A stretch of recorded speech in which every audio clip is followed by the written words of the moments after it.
വിശ്വാസത്തിൻ്റെ വൈദികർ തമ്മിൽ കലഹിക്കുമ്പോൾ ഏറ്റവും കൂടുതൽ വേദനിക്കുന്നത് വിശ്വാസികൾ തന്നെയാണ്.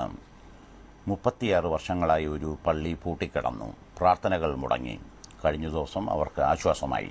കണ്ണാടിയുടെ മറ്റൊരു ലോകത്തിലേക്ക് സ്വാഗതം.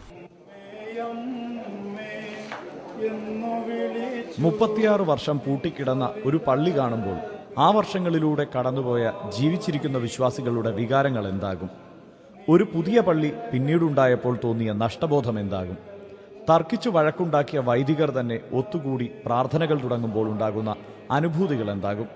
അതാണ് ചിങ്ങേരി സുറിയാനി പള്ളിയുടെ പരിധിയിൽ വരുന്നവർ ഈയിടെ അനുഭവിച്ചത്. മലങ്കര സഭയിൽ ആദ്യമായിട്ട് പൂട്ടപ്പെട്ടൊരു ദേവാലയമാണ്. ഇവിടെ വെച്ച് പോലീസിന് ലാത്തിയടിയേറ്റ് അനേകർക്ക് മർദ്ദനമുണ്ടായി. പക്ഷെ അതെല്ലാം മറന്നത് ദൈവത്തിൻ്റെ കൃപയാൽ ഐക്യം വന്നപ്പോൾ സ്നേഹം വരുമ്പോൾ എല്ലാം മറക്കുന്നു എന്ന് പൗലോസ് അപ്പോസ്തലൻ കൊരിന്ത്യർ ലേഖനത്തിൽ പറയുന്ന പോലെ സ്നേഹത്താൽ എല്ലാം മറന്ന് ഒന്നിക്കുന്നതിനായിട്ട് സാധിച്ചു. അതിൽ ദൈവത്തെ മഹത്വപ്പെടുത്തുകയും യാക്കോബായ സഭയുടെ വികാരി എന്ന നിലയിൽ ഇതിനുവേണ്ടി നേതൃത്വം നൽകി ഓർത്തഡോക്സ് സഭയിലെ വികാരിയച്ഛനോടും അവിടുത്തെ കമ്മിറ്റിക്കാരോടും ഈ സമൂഹത്തിനും ഈ സഭയ്ക്കുള്ള നന്ദിയും ഈ സമയത്ത് അറിയിക്കുകയും ചെയ്യുക. സഭാ നേതൃത്വം ആഗ്രഹിക്കുന്നത് എല്ലാ ദേവാലയങ്ങളിലെയും പ്രശ്നങ്ങൾ പരിഹരിക്കണമെന്നുള്ളത് തന്നെയാണ്.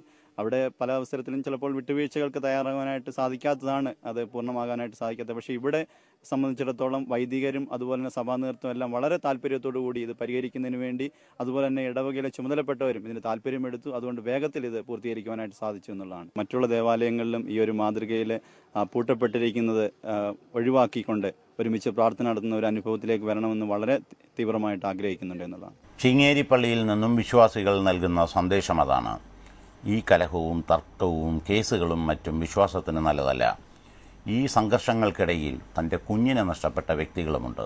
മെത്രാപ്പോലീത്ത മുതൽ മുകളിലേക്കുള്ള ആൾക്കാർക്ക് ബോധ്യപ്പെട്ടത് ഇപ്പോഴാണെന്ന് തോന്നുന്നു. 95-ൽ തന്നെ ഇത് നടപ്പിൽ വരേണ്ടതായിരുന്നു ആ വിധി ഉണ്ടായി കഴിഞ്ഞപ്പോൾ. അപ്പോൾ ഇപ്പോഴാണ് അതിന് രണ്ടു കൂട്ടർക്കും ആ ഭൂതോദയം ഉണ്ടായി. പ്രശ്നം തീർന്നു. 36 കൊല്ലത്തോളമായി. 74 പ്രശ്നങ്ങളുണ്ടായത്. രണ്ട് ഇടവകക്കാരും കൂടെ സംയുക്തമായി ചർച്ച ചെയ്തപ്പോൾ പള്ളി അംഗങ്ങൾക്ക് കിട്ടി. അതിൽ വളരെ സന്തുഷ്ടനായി. ഇവിടെ തന്നെ ഇപ്പോൾ ഒരു ലക്ഷക്കണങ്ങളുടെ നഷ്ടം ഉണ്ടായിട്ടുണ്ട്. അതിനൊക്കെ ഇപ്പോൾ ആരാ ഉത്തരവാദിയും? മുഴുവൻ സഹിക്കേണ്ടത് ഈ ജനങ്ങൾ തന്നെയാണ്. അന്നത്തെ ഫസ്റ്റ് ഡിമാൻഡ് ഞങ്ങളുടെ ഇതാണ്. 1 മണിക്കൂർ നേരം ബുധനാഴ്ച ഞങ്ങൾക്ക് പ്രാർത്ഥിക്കാൻ അനുവദിക്കണം. അന്നത്തെ വികാരി അച്ഛൻ പറഞ്ഞത്, ആ അച്ഛൻ മരിച്ചുപോയി ഇപ്പോൾ ഞാൻ പറയുന്നതിൽ ഖേദമുണ്ട്, എങ്കിലും ചോദ്യത്തിന് ഉത്തരം കിട്ടണമെങ്കിൽ അതിന് മരിച്ച ആളെ പറ്റിയും പറയേണ്ടിയിരിക്കുന്നു. കുർബാന ചെല്ലുന്നെങ്കിൽ ഞാൻ ചെല്ലും, ഇല്ലെങ്കിൽ ഇത് കന്നാലി തൊഴുത്താക്കുമെന്നാണ് അന്ന് പറഞ്ഞത്. അതിൻ്റെ ആ പ്രത്യേകതയാണ്. ഇപ്പം അങ്ങാരും മരിച്ചിട്ട് ഇപ്പോൾ 1-2 കൊല്ലമായി. അതുകൊണ്ടാണ് ഇപ്പോഴും തീർന്നത്. അല്ലെങ്കിൽ ഇപ്പോഴും തീരും എന്ന് എനിക്ക് വിശ്വാസമില്ല. വ്യക്തിപരമായിട്ട് എനിക്ക് എൻ്റെ ഒരു കുട്ടി നഷ്ടപ്പെട്ടിട്ടുണ്ട്. കുട്ടിയെന്ന് പറഞ്ഞാൽ ഭാര്യ പൂർണ്ണ ഗർഭിണിയായിരുന്നു. ഇവിടെ വന്നു, പോലീസുകാരെ ലാത്തി ചാർജ് ചെയ്തു, ലാത്തിക്ക് കുത്തി. അന്നിങ്ങനെ ആ കുട്ടി നഷ്ടപ്പെട്ടു, അബോർഷനായിപ്പോയി. അതിനുശേഷം പിന്നെ ഒരുപാട് അടിയും ഒരുപാട് കാലം കേസ് പറഞ്ഞു, ഒരുപാട് പൈസയൊക്കെ ചിലവ് ചെയ്ത ഇടവകക്കാർക്ക്. ബുദ്ധിമുട്ടെന്ന് പറഞ്ഞാൽ ഒരുപാട് ബുദ്ധിമുട്ട് ഉണ്ടായി. അതിപ്പോൾ എങ്ങനെയാണ് പറഞ്ഞറിയിക്കാമെന്നറിയില്ല. അടി നടന്ന സമയത്ത് അതിനോട് അടുത്ത കാലഘട്ടങ്ങളിൽ പരസ്പരം ശത്രുക്കളായിരുന്നു. ശത്രുക്കളെ പോലെ കണ്ടിരുന്നു. എങ്കിലും അത് പിന്നീട് മാറി. ഇപ്പോൾ അതൊന്നുമില്ല. ഇപ്പോൾ പരസ്പരം അങ്ങോട്ടും ഇങ്ങോട്ടും ആ പള്ളിയിലും ഈ പള്ളിയിലൊക്കെ ആൾക്കാർ പരസ്പരം ആവശ്യങ്ങൾക്ക്, പെരുന്നാളുകൾക്കും എല്ലാ കാര്യങ്ങൾക്കും പങ്കെടുക്കാറുണ്ട്. സഹോദരങ്ങളെ പോലെ തന്നെ കഴിയുന്നു. ഇപ്പോൾ അത് അന്നത്തെ ആ ഒരു പോലീസ് മർദ്ദനത്തിൻ്റെ ഇതിൻ്റെ പേരിൽ കുറേ വൈരാഗ്യങ്ങൾ പരസ്പരം ഉണ്ടായിരുന്നു. ഇപ്പം അതൊന്നും നിലനിൽക്കുന്നില്ല. ഇപ്പോൾ എല്ലാവരും വളരെ സൗഹാർദ്ദപരമായിട്ട് അവിടെയും മരിച്ച ആവശ്യങ്ങളും അല്ലെങ്കിൽ കല്യാണ ആവശ്യങ്ങളൊക്കെ പരസ്പരം ആ പള്ളിയുടെ ആവശ്യങ്ങളൊക്കെ എല്ലാവരും അങ്ങോട്ടും ഇങ്ങോട്ടും. 36 വർഷങ്ങൾ എന്നത് ഒരു മനുഷ്യജീവിതത്തിലെ വലിയ ഒരു കാലഘട്ടമാണ്. യേശു ക്രിസ്തു പോലും ജീവിച്ചത് അതിൽ കുറഞ്ഞ വർഷങ്ങളാണ്. വളരെ വൈകിയെങ്കിലും വൈദികർക്ക് അത് മനസ്സിലായി. നിലവിലിപ്പോൾ 36 വർഷമായി വഴക്ക് തുടങ്ങിയിട്ട്.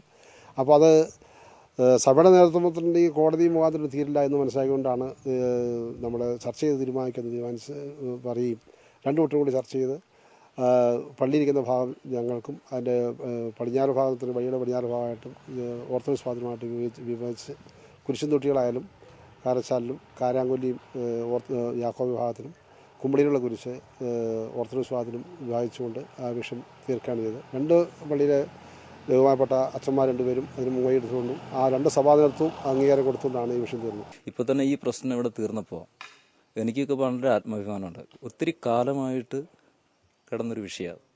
ഇവിടുത്തെ ജനങ്ങളിൽ തന്നെ ഒരു ശത്രുതാ മനോഭാവത്തോടുകൂടി ഇതുവരെ കണ്ടത്.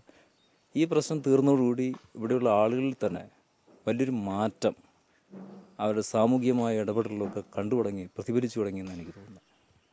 അത് തന്നെ വലിയൊരു വിജയമല്ലേ. ഇവിടെ പോലീസ് സംഘർഷവും സംഘടനയൊക്കെ ഉണ്ടായി, പലവിധ ഒരുപിടി മുറിപ്പാടുകൾ രണ്ട് ഭാഗത്തുള്ളവർക്കുണ്ടായി. അപ്പോൾ അങ്ങനെയുള്ള കുറേ ആൾക്കാർ ഈ പ്രശ്നത്തെ സംബന്ധിച്ചോളം വൈകാരികമായ പറ്റിയുള്ള കാഴ്ചപ്പാടുകൂടി വീഴ്ചിരുന്നു. പക്ഷേ ഈ പ്രശ്നങ്ങൾ ഇപ്പോൾ തീർന്നതെന്ന് പറയുമ്പോൾ ഒരു യുവതലമുറ ആ പ്രശ്നങ്ങളുമായി കുറച്ചും കൂടി മാറി നിന്ന ഒരു യുവതലമുറയാണ് ഈ പ്രശ്നങ്ങൾ തീർത്തത്. പഴയ ആൾക്കാരിൽ നിന്ന് വിട്ട് യുവതലമുറ പ്രശ്നങ്ങൾ ഏറ്റെടുക്കുകയും അവരുടെ നേതൃത്വത്തിലാണ് ഈ പ്രശ്നങ്ങൾ തീരാനിടയായത്. ഒരുപക്ഷെ പഴയ തലമുറ തന്നെ ആയിരുന്നുവെങ്കിൽ ഒരുപക്ഷെ ഈ പ്രശ്നങ്ങൾ തീർന്നോളുന്നില്ല. പക്ഷേ യുവതലമുറ വരികയും അതിന് രണ്ട് ഭാഗത്തിലുള്ള അച്ഛന്മാരും വികാരിമാരും നേതൃത്വം കൊടുത്തതിൻ്റെ അടിസ്ഥാനത്തിലാണ് ഈ പ്രശ്നങ്ങൾ ഇപ്പോഴെങ്കിലും തീർന്നത് എന്നാണ് ഞാൻ വിശ്വസിക്കുന്നത്. ഈ രണ്ട് വിഭാഗം ഒരുമിച്ച് പങ്കെടുത്തപ്പോൾ ഉണ്ടായ ഒരു സംഭവം എന്ന് പറയുന്നത്, ഇവിടെ വന്ന രണ്ട് വിഭാഗങ്ങളിൽപ്പെട്ട ആളുകൾ വളരെ സന്തോഷത്തോടു കൂടി ചീങ്ങേരിപ്പള്ളി ഇങ്ങനെ ചെയ്തെങ്കിൽ ഞങ്ങൾക്ക് ചെയ്യാം. അങ്ങനെ ഒരു ശരിക്കും പറഞ്ഞാൽ ഞങ്ങളിലുണ്ടായിരുന്ന എന്തായാലും പറയുക, ഞങ്ങളുടെ ആ എല്ലാം വിഭാഗത്തിലെല്ലാം ഒരു സന്തോഷത്തിൻ്റെ അനുഭവത്തിലേക്ക് എല്ലാവരും ഈ ദേശം ഒന്നടങ്കം വന്നു എന്നുള്ളതാണ് എൻ്റെ യാഥാർത്ഥ്യം. അത് നിങ്ങൾക്കും ബോധ്യപ്പെട്ടതാണെന്ന് വന്ന് കണ്ടപ്പോൾ നിങ്ങൾക്കും ബോധ്യപ്പെട്ടിട്ടുണ്ട കാര്യം. അപ്പോൾ അത് സന്തോഷവും സമാധാനം വരിക എന്നാണ്, ദൈവത്തിൻ്റെ പരിശുദ്ധാത്മാവ് വരിക എന്നാണ് എൻ്റെ തെളിവ്. വഴക്കുകളുടെ മൂർധന്യത്തിൽ പലപ്പോഴും അടിസ്ഥാന വിശ്വാസം തന്നെ മറക്കപ്പെട്ടു. എല്ലാം മറന്നുള്ള സംഘർഷങ്ങളുണ്ടായി. എന്തെല്ലാം രംഗങ്ങൾക്ക് വിശ്വാസികൾ സാക്ഷികളായി. പഴയ സ്പർദ്ധകൾ തീരാൻ 36 വർഷങ്ങൾ വേണ്ടിവരുന്നു. ഇതിനിടെ പലരും ലോകം വെടിഞ്ഞു. ഇന്ന് പ്രാർത്ഥനകൾ വീണ്ടും ആരംഭിക്കുമ്പോൾ ജീവിച്ചിരിക്കുന്നവർക്ക് ആശ്വാസമാകുന്നു.